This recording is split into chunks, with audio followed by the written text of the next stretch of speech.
ચલો બેટા કંઈક આવું છે આપણે કે એક ધોરણ 12 ચેપ્ટર ચોથું લેક્ચર નંબર 17 ઉદાહરણ 4.7 છે. એમાં કિંમત આપેલી કે આવું બહુ ખૂબ નજીક આટા ગોઠવેલા છે જેની ત્રિજ્યા છે 10 સેમી. કેટલી? 10 સેમી. તો લખ્યું a બરાબર 10 સેમી એટલે 0.1 અને એમાં આવા આટા 100 છે તો n બરાબર 100 આટા. ધ્યાન રાખજો કેટલા આટા? 100 આટા. અને તેમાંથી પસાર થતો પ્રવાહ 1 એમ્પિયર છે. 1 એમ્પિયર. તો કેન્દ્ર પાસેનું ચુંબકીય ક્ષેત્ર તો રિંગના કેન્દ્રનું ચુંબકીય ક્ષેત્રનું સૂત્ર આવડે B μ0I/2e પણ n આટા છે. આગળ n લખી નાખવાનું. કેટલા આટા છે? n. એટલે આગળ શું લખવું પડે? n. તો B μ0I/2a into n. ચલો μ0 કેટલા બેટા? 4 પાઈ ગુણ્યા 10 - 7 ગુણ્યા I 1 n થશે મારા દીકરા 100 છેદમાં 2 ગુણ્યા પાઈ 0.1 બરાબર. એટલે આપણે એક કામ કરીએ 4 ગુણ્યા 3.14 4 ગુણ્યા 3.14 ભાગ્યા 2 6.28 આ જવાબ આવે છે 6.28.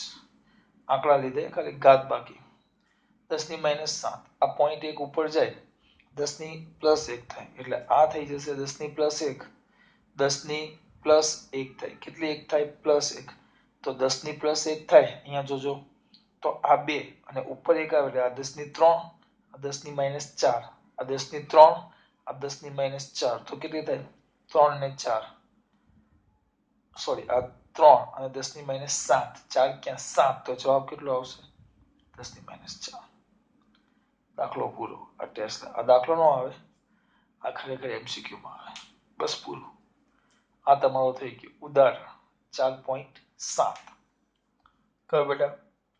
ઉદાહરણ 4.7. હવે આવશે ઉદાહરણ 4.6.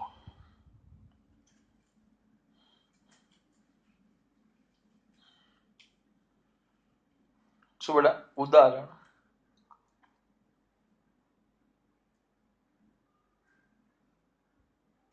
4.6. શું આવશે ઉદાહરણ 4.6 માં? બહુ મોટો દાખલો છે.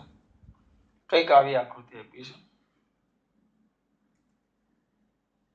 પછી બીજી વાત કરશું. પહેલા આની વાત કરીએ.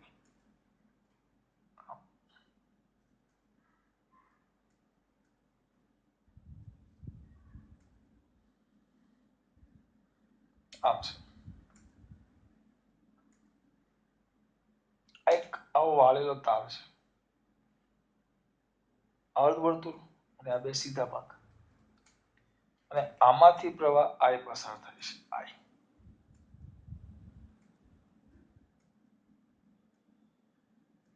તો અહીંયા કેન્દ્ર છે. આ જે અર્ધવર્તુળાકાર ભાગ છે એનું કેન્દ્ર તો આ કેન્દ્ર પાસે ઉત્પન્ન થતું ચુંબકીય ક્ષેત્ર શોધવાનું છે. આ કેન્દ્ર પાસે આમ જોવા જાવ તો એક જ તાર છે આપણે આખા માટે એક તાર ન વાપરી શકીએ. આપણે એને 3 ભાગમાં વહેંચીશું. કેટલા? 3. કેટલા ભાગમાં વહેંચીશું આપણે એને? 3 ભાગમાં. ધ્યાન રાખજો. એક જ તાર ન કહી શકો એટલે આપણે એને મસ્ટ બી 3 ભાગમાં વહેંચશું.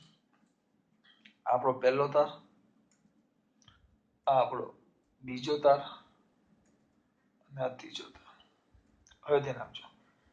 પહેલા તાર વડે એટલે ટૂંકમાં સીધા તાર વડે અહીંયા O કરી નાખો. બિંદુ O પાસેનું ચુંબકીય ક્ષેત્ર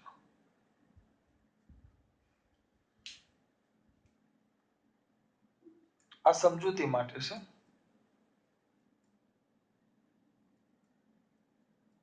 સીધા તાર એક વડે બિંદુ O પાસેનું ચુંબકીય ક્ષેત્ર. ચલો ધ્યાન આપો. આ તાર છે અને આપણો અહીંયા બિંદુ છે O. જો અહીંયા સુધી તાર છે અને આ બિંદુ O છે. બરાબર? હવે અહીંયા આપણે આ ખંડ લઈ લઈએ, આ ખંડ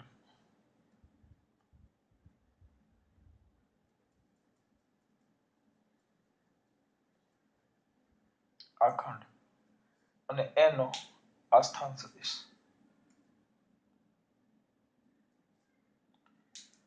આ ખંડ થઈ ગયો I વેક્ટર dl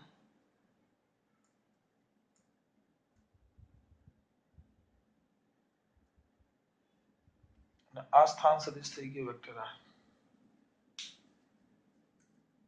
आता જો કારણ કે આ બિંદુ O નો સ્થાન સદિશ અને IDL બે એક જ દિશામાં થઈ જો એનો મતલબ એમ થયો કે અહીંયા થીટા ઇઝ ઇક્વલ ટુ 0 થઈ જશે. આપણું સૂત્ર હતું યાદ કરો, ચુંબકીય ક્ષેત્ર dB, તો હું એને B1 કહી દઉં છું, B1. તો B1 is equal to μ0 upon 4 pi I vector dl cross vector r છેદમાં r સ્ક્વેર. આ દર વખતે લખવાની જરૂર નથી, આપણે B1 લખો મૂલ્ય તો સીધું અહીંયા આવી જશે IDL બાય IDL કયું થીટા sin થીટા ક્રોસ ના જગ્યાએ IDL r sin થીટા છેદમાં r ક્યુબ આવે તો ક્યુબ માંથી એક ચાલ્યો છે એટલે r સ્ક્વેર, પણ થીટા તો કેટલો છે 0, તો μ0 upon 4 pi લખવાની જરૂર નથી, IDL sin 0 કેટલા થઈ જાય 0. જવાબ તમારો આવી જાય B1 is equal to 0. એ શું કે આ જે પહેલો તાર છે, આ પહેલો તાર એના વડે O પાસેનું ચુંબકીય ક્ષેત્ર કેટલું થાય 0. કયો તાર છે પહેલો તાર, એના કારણે O પાસેનું ચુંબકીય ક્ષેત્ર 0 થાય. જોજો અલગ અલગ બધા તાર લખીશ માત્ર તમારી માટે. સીધા તાર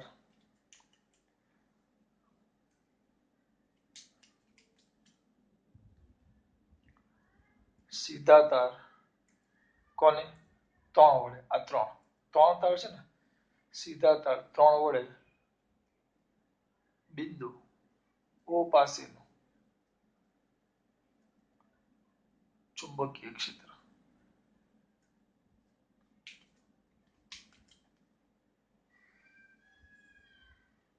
તો શું આવશે જોજો, એક જ મિનિટ. આપણો બિંદુઓ અને આપણો પ્રવાહ ખંડ, અહીંયા ખંડ લઈ લો,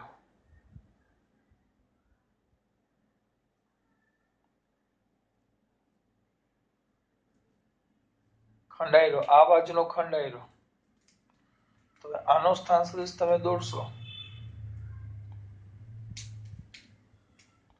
તો એ તો આમ આવે, તો આ પ્રવાહ ખંડ I વેક્ટર dl સ્થાન સદિશ વેક્ટર r. આ ખૂણો થઈ ગયો થીટા 180. જો અહીંયા ખંડ લ્યો ત્યાંથી આ બિંદુનો સ્થાન સદિશ એટલે આ વેક્ટર r અને IDL વચ્ચેનો ખૂણો કેટલો થઈ જાય 180.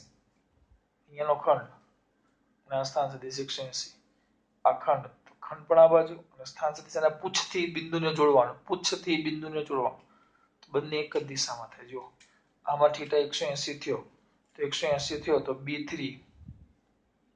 B3 is equal to μ0 upon 4 pi IDL sin theta by r square is equal to μ0 upon 4 pi IDL sin theta, sin કેટલા 180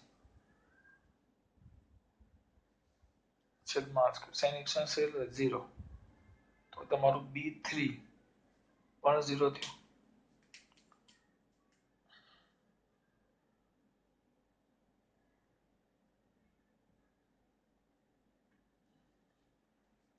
એટલે કે આ બંને તારને કારણે આના ઉપર ચુંબકીય ક્ષેત્ર 0 થયું. હવે આ અડધી રિંગ છે, આખી નહીં, અડધી રિંગ. કેટલી રિંગ? અડધી રિંગ. તો એને કારણે ઉત્પન્ન થતું ચુંબકીય ક્ષેત્ર શોધવાનું. કેટલી રિંગ છે? અડધી રિંગ. આ મેન છે, કારણ કે આનું એક સૂત્ર બનશે. આખી રિંગ નથી, જો ડાયરેક્ટ લખવા જાવ તો એ ચાલે, પણ આપણે એક કામ કરશું અને સૂત્ર સ્વરૂપમાં મેળવવાનું છે થીટાના પદમાં. કેટલાના પદમાં? થીટા. તો જો અહીંયા ધ્યાન આપો, આને ધાર લ્યો થીટા છે એવું ધાર લ્યો, થીટા છે એવું ધાર લ્યો. હા, આને હું ડાયરેક્ટ મેળવી શકું એમ કરી નાખું. આખી રિંગ માટે μ0I/2 તો અડધી રિંગ માટે કેટલું થાય μ0I/4. કેમ?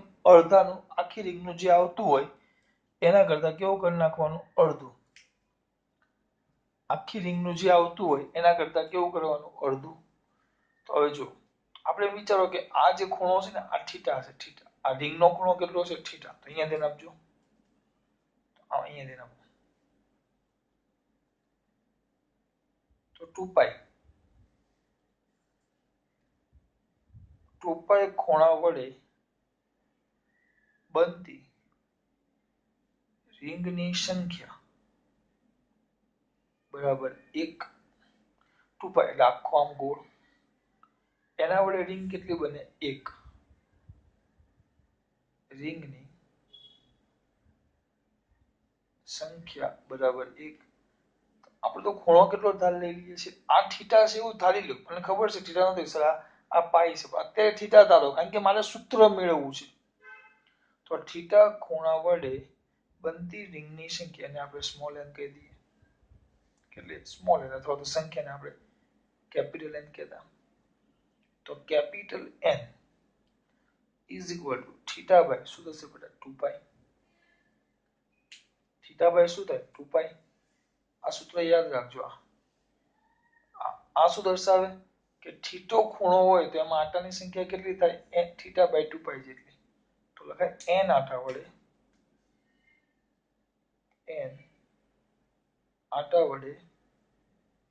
રિંગના કેન્દ્ર પાસે ઉદ્ભવતું કયું ક્ષેત્ર? ચુંબકીય ક્ષેત્ર. આમે શું કર્યું? જ્યાં ખૂણો હતો એને આટામાં ફેરવી દીધો. તો સૂત્ર શું થાય આપણું? થીટા. એટલે ચુંબકીય ક્ષેત્ર B2 is equal two μ0I/2a into n. μ0I/2a into n. તો આપણું સૂત્ર થાય μ0I એના જગ્યાએ આવશે થીટા, થીટા બાય 4πr અથવા 4π a એટલે ત્રિજ્યા. તો 4π આ કોઈ પણ થીટા માટે સાચું પડે. આ તો થીટા તમારો કેટલો છે? અડધી રિંગ છે, પાઈ છે. આપણે આ સૂત્ર મસ્ટ બી આ વધારા તરીકે મેં ચલાવ્યું છે અને યાદ જ રાખવાનું છે. Must be.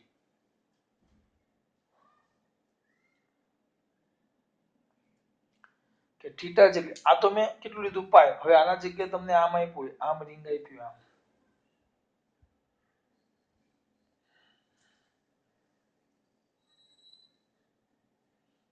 આ જે ભાગ છે એ થીટા, આ જે આટલો રિંગનો આખી રિંગ નથી, આ થીટા જેટલી રિંગ છે. એવી રિંગ કે જે આ બિંદુ પાસે થીટા ભાગ રચે, કેન્દ્ર પાસે થીટા ભાગ રચે. તો એના વડે કેટલું ઉત્પન્ન થાય? તો આપણે આ પ્રમાણે સૂત્ર મેળવવું.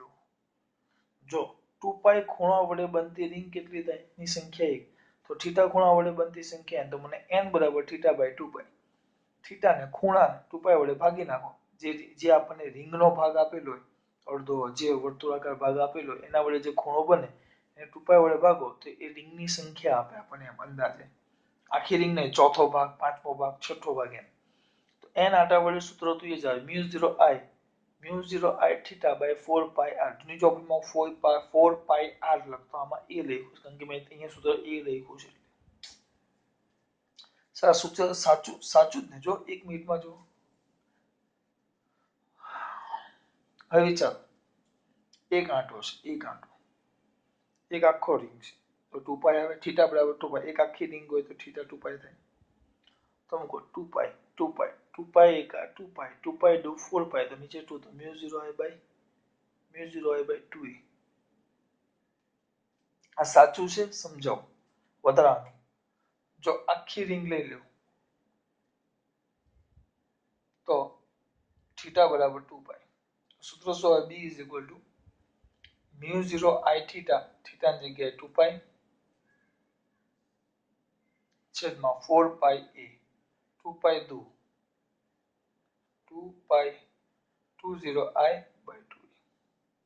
આખી રિંગ. પછી અડધી રિંગ. ચલો આપણે તો અડધી રિંગ જ છે આપણને ખબર છે એટલે જો સૂત્ર સાચું જ છે પણ આપણી પાસે આખી રિંગ નથી વી હેવ નોટ ધ આખી રિંગ આપણી પાસે તો અડધી રિંગ છે કારણ કે અડધી રિંગ છે જો ચલો અહીં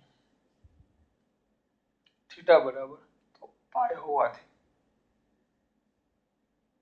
ચુંબકીય ક્ષેત્ર B2 થીટા બરાબર કેટલા છે પાય થીટા કેટલા છે પાય તો આપણું ચુંબકીય ક્ષેત્ર જે B2 છે એ મળશે આપણને μ0 I પાય છેદમાં 4 પાય is equal to μ0 I by 4a અડધી રિંગનું સૂત્ર બીજો નક્કો μ0 I by 4a આ B2 આ ચુંબકીય ક્ષેત્ર આવી ગયું આપણે તો કુલ ચુંબકીય ક્ષેત્ર શોધવાનું પહેલું બીજું ત્રીજું જો તેમાં તમને અલગ અલગ બાકી તો તમને એવું કીધું છે કે સીધા ભાગો વડે ઉત્પન્ન થતું ચુંબકીય ક્ષેત્ર કેટલું તો સીધા ભાગો વડે ઉત્પન્ન થતું ચુંબકીય ક્ષેત્ર 0 પછી બીજું અર્ધવર્તુળાકાર ચાપને કારણે બી કરતા વર્તુળાકાર ગાળા વડે મળતા ચુંબકીય ક્ષેત્ર કઈ રીતે જુદું પડે છે અને કઈ રીતે તેને મળતું આવે છે ચુંબકીય ક્ષેત્રની કિંમત શોધવાની તમને કીધી છે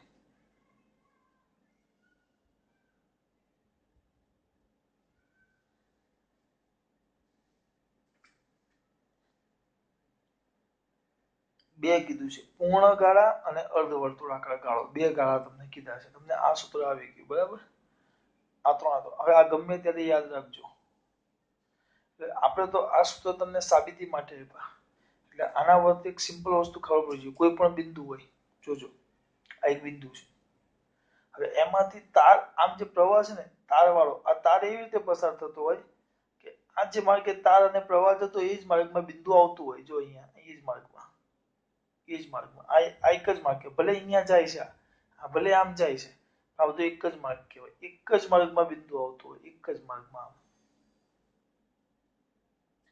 તો એ બિંદુ પાસે આ તાર કોઈ પણ તાર હોય તાર અને પ્રવાહ એ બિંદુમાંથી જે બિંદુ આગળ તમારે ચુંબકીય ક્ષેત્ર શોધવાને એ બિંદુમાંથી જ પસાર થતા હોય ધ્યાન રાખજો કોણ તાર પ્રવાહ ધરાવતો તાર જે બિંદુ પાસે તમારે શોધવાનું એ બિંદુમાંથી જ પસાર થતો હોય તો અહીંયા ચુંબકીય ક્ષેત્ર મસ્ટ બી 0 જ થાય આ પ્રવાહ ધરાવતો તાર એ બિંદુ પાસેથી જ પસાર થતો હોય આમ હોય આમ હોય આમ હોય આમ હોય આમ હોય આમ હોય ગમે તે બાજુ હોય યુનિસી તો એના વડે ઉત્પન્ન થતું ચુંબકીય ક્ષેત્ર 0 થાય અને કોઈ પણ થીટા ખૂણો બનાવતી લૂપ અથવા રિંગ ભાગ વડે ઉત્પન્ન થતું ચુંબકીય ક્ષેત્ર μ0 I થીટા upon 2 પાઈ ચલો હવે થીટા બરાબર પાઈ હોવાથી એટલે આ થઈ ગઈ તમારી અર્ધ રિંગ અર્ધવર્તુળાકાર શબ્દ એ લોકો વાપરેલી છે એ લોકોનો શબ્દ વાપરીએ આપણે અર્ધવર્તુળાકાર ચાપ અને પૂર્ણ ચાપ બે કીધું છે તો અર્ધવર્તુળાકાર રિંગ અડધી રિંગ અર્ધવર્તુળાકાર રિંગ અડધી રિંગ માટે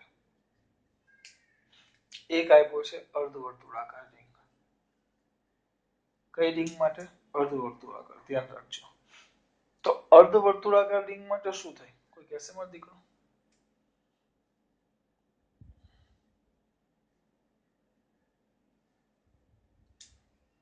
અર્ધવર્તુળાકાર તો આ સૂત્ર આવી ગયું જો કિંમત મૂકો μ0 4 પાઈ ગુણ્યા 10⁻7 ગુણ્યા I હા આમાં પ્રવાહ આપ્યો છે કે ભાઈ 12 એમ્પિયર પ્રવાહ પસાર થાય છે રિંગની ત્રિજ્યા એ છે 2 સેમી એટલું આપ્યું છે પ્રવાહ અહીંયા લખી નાખું છું પ્રવાહ I બરાબર 12 એમ્પિયર અહીંયા લખું I બરાબર 12 એમ્પિયર ત્રિજ્યા એ બરાબર ત્રિજ્યા એક મિનિટ ત્રિજ્યા એ બરાબર બોલ્યો હતો તમને યાદ નથી 2 સેમી તો 2 સેમી તો 0.02 મીટર. આ બે કિંમત પહેલા લખજો પછી આકૃતિ દઉં છું. તો કેટલા આવશે 2.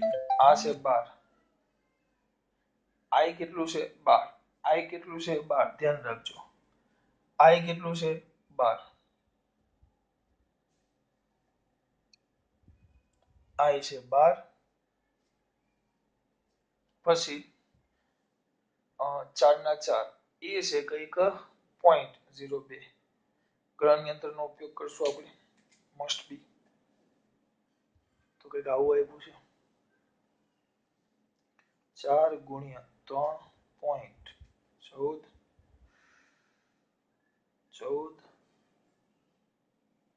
ગુણ્યા 12 ભાગ્યા 4 ભાગ્યા 0.02 1884 એવું. 1884 ગુણ્યા 10⁻7 પોઈન્ટ કાપો 1 2 તો 18.84 ગુણ્યા 10⁻5 ટેસ્લા આ ચુંબકીય ક્ષેત્ર આવ્યું અર્ધ રિંગ વડે.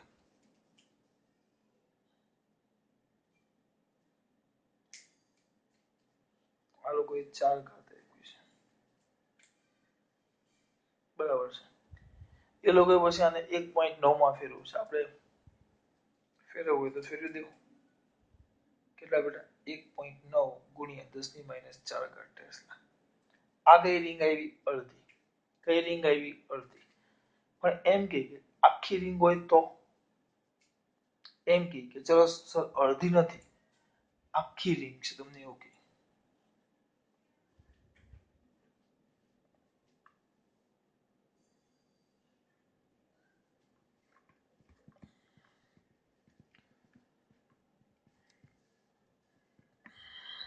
સર અડધી નહીં આખી રિંગ હોય તો એના માટે મથવું તો પડશે જ ને આપણે.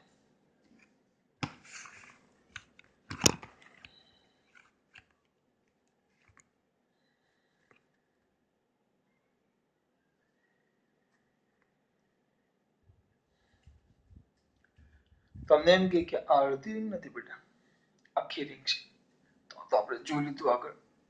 આખી રિંગ કે તો આખી રિંગ કે તો આખી રિંગનો દાખલો કરવો પડે આપણે. તો આખી રિંગ માટે શું આવે આનું બમણું થાય પણ આપણે શાંતિથી કરીએ. ચલો સમગ્ર રિંગ માટે તો પૂર્ણ રિંગ માટે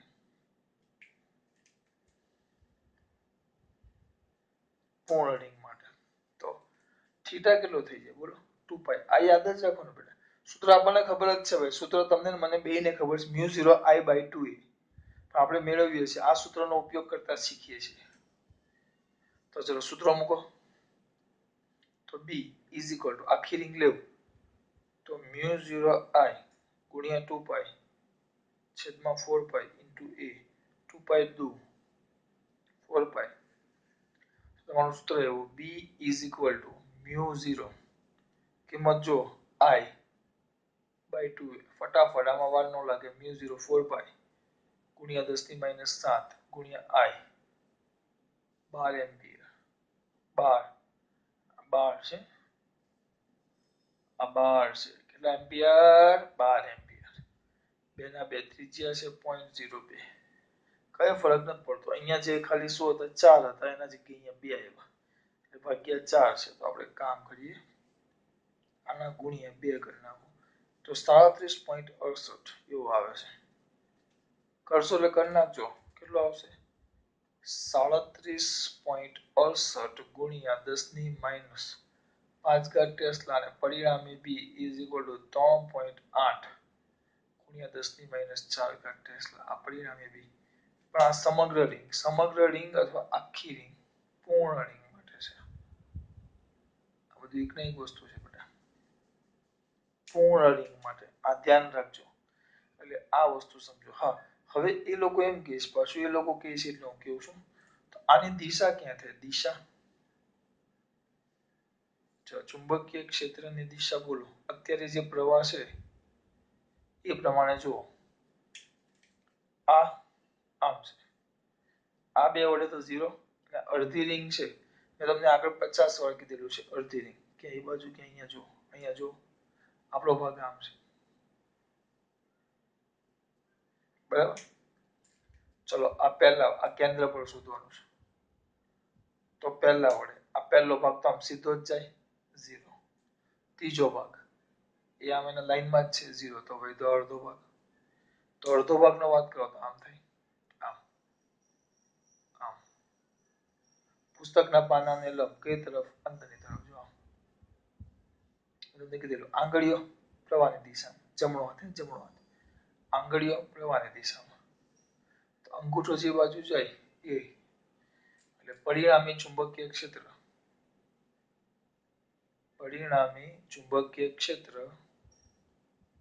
પુસ્તકના પાનાને લંબ અંદર તરફ અંદર પૂછેલું છે આ B1 આ B2 કે 3 કીધું છે આપણે B2 પણ એવું કીધું છે પાછું કે લૂપ ઊંધી હોય આ રીતે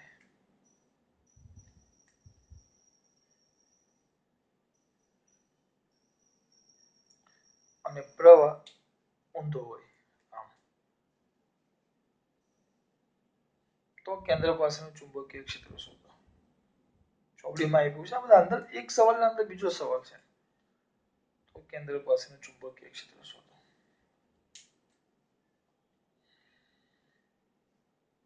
કમ્પ્લીટ લાઈનમાં આવવું જોઈએ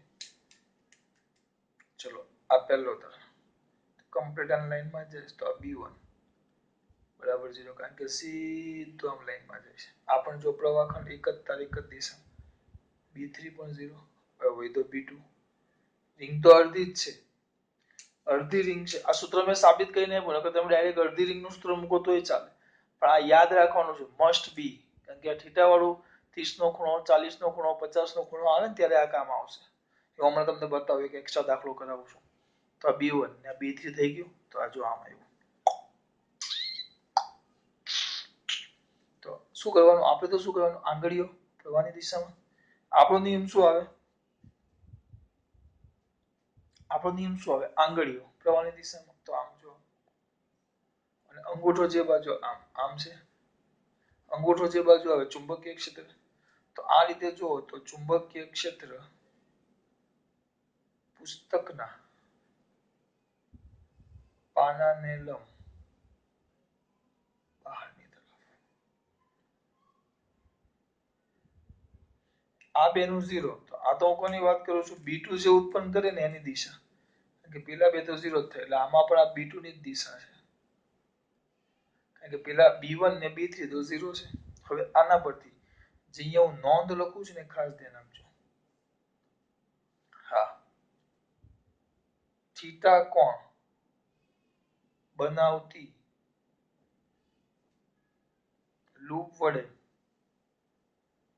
ઉદ્ભવતું ચુંબકીય ક્ષેત્ર મસ્ટ બી યાદ રહેવું જોઈએ must be B is equal to mu 0 I theta by 4 pi r અથવા 4 pi e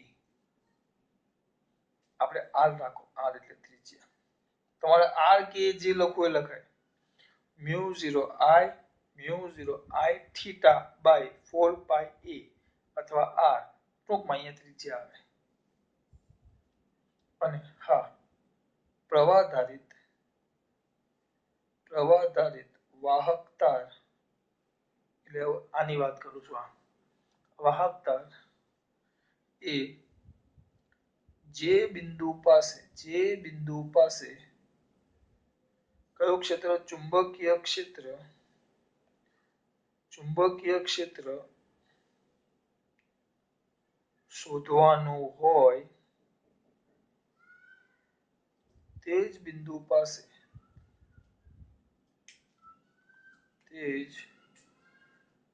બિંદુ પાસેથી પસાર થાય તો તે વાહક તારને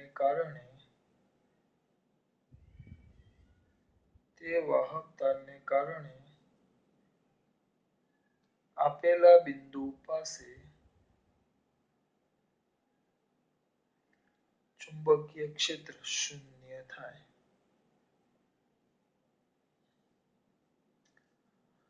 સૂત્ર એ છે આપણો, કારણ કે બી અલગ છે. આ દાખલો પૂરો, પણ આ બે મુદ્દા મસ્ત મસ્ત મસ્ત મસ્ત મસ્ત ને મસ્ત બી યાદ રહેવા જોઈએ. ટૂંકમાં થીટો ભાગ બનાવે તો સૂત્ર કયું હતું? મ્યુ 0 I થીટા છેદમાં 4 પાઈ 3 છે 4 પાઈ r અથવા 4 પાઈ a. અને હા, પ્રવાહધારિત તાર અને બિંદુ એક જ માર્ગમાં આવે આમ હોય કમ્પલસરી એમ ને. હવે આ બિંદુ છે આમ, તો તમને તાર આમ પણ આપે.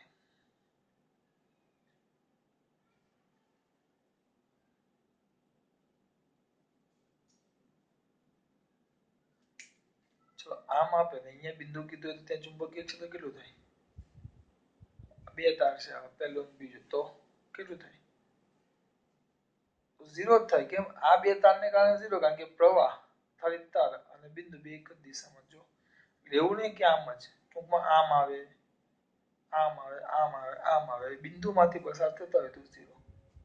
આ ધ્યાન રાખજો. એક દાખલો કરાવું છું પણ બી માં, દાખલો કરાવું છું પણ બી માં. ખાસ વાત. જય શ્રી કૃષ્ણ.